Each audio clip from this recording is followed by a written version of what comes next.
Je suis là pour répondre aux questions des internautes qui nous interrogeaient sur un certain nombre de sujets portant sur la gestion des routes départementales. Alors, la première question est de la question de Caro qui nous demande pourquoi 80 km/h et pas 90 km/h comme dans les départements voisins. Alors 80 km/h, c'est la vitesse, on va dire, réglementaire sur les routes départementales sur l'ensemble de la France. Nous sommes restés à 80 km/h pour plusieurs raisons. Nous devrions acheter des panneaux 90, et ça nous coûterait beaucoup d'argent. La deuxième, c'est pour des raisons de sécurité, parce qu'aujourd'hui, entre 80 et 90 km/h, sur 20 km, le temps gagné, c'est environ 1 minute 30, 2 minutes. Et qu'en matière d'accidentologie, au moment du choc, la différence en matière de puissance, elle est de 25%.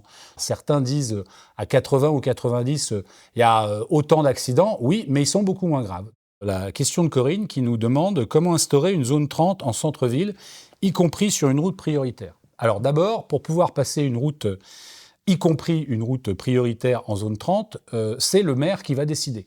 On va aider la commune, l'accompagner, afin de mettre un certain nombre d'aménagements spécifiques, que ce soit un rétrécissement de voirie, un dos d'âne, des chicanes, qui vont permettre aussi d'agrandir les trottoirs, de permettre d'avoir plus de place pour les piétons ou pour les vélos. Une question d'Éric. Pourquoi ne pas recycler l'herbe et les branchages issus du fauchage en compost ou les revendre? On fait 3 coupes durant l'année et on essaye de couper le moins possible. Et donc l'objectif premier, c'est surtout de laisser, on va dire, cette matière à l'endroit où on l'a prélevée pour que justement cette matière réintègre les sols et réalimente les haies et les fossés par rapport à ce genre de choses. La question de David, le fauchage raisonné rend-il les panneaux de signalisation invisibles? Alors non, parce que la première passe de fauchage est la passe dite de sécurité. Donc notre objectif premier est de dégager les carrefours pour que la visibilité soit la meilleure possible et de dégager effectivement tous les panneaux de signalisation.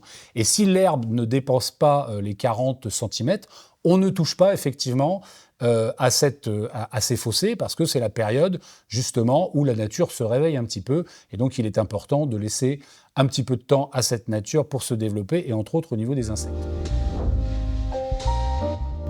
La question de David, c'est pourquoi le marquage au sol ne sont-ils plus visibles? Chaque année, les marquages au sol sont entretenus. Bon, il peut arriver qu'entre deux périodes d'entretien, les marquages effectivement sont un petit peu moins visibles, mais je dirais quelque part, tous les ans, les marquages sont revus et sont entretenus pour qu'ils apportent effectivement cette visibilité sur la route et entre autres, bien évidemment, durant la nuit. Ça, c'est une question de Christophe que j'aime beaucoup parce qu'on me la pose souvent. C'est pourquoi, après des travaux sur une route, on met une couche de gravillon. Alors, c'est ce qu'on appelle effectivement les couches de reprofilage.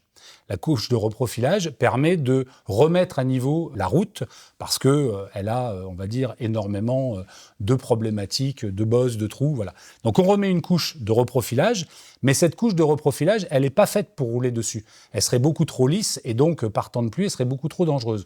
Donc, on remet une couche de gravier par-dessus pour que la circulation se faisant, ce gravier, effectivement, progressivement s'étale de manière uniforme sur la totalité de la route et la rende beaucoup moins dérapante. Ces 3 questions de Corinne. Donc la première, c'est quelle différence entre le réseau routier prioritaire et secondaire? Au département de la Manche, il n'y a pas de réseau prioritaire ou secondaire.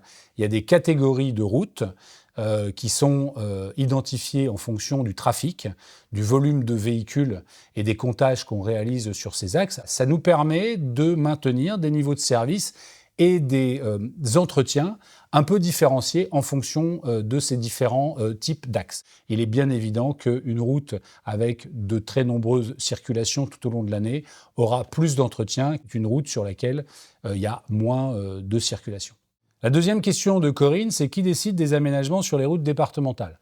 On peut être amené à faire des aménagements différents en fonction d'études de sécurité, à savoir au niveau des carrefours, au niveau de certaines couches de surface, l'élargissement de certaines routes ou même effectivement la construction d'un rond-point. Alors la dernière question de Corinne, c'est comment le département gère-t-il un réseau routier aussi vaste? La bonne réponse à cette gestion, c'est la proximité.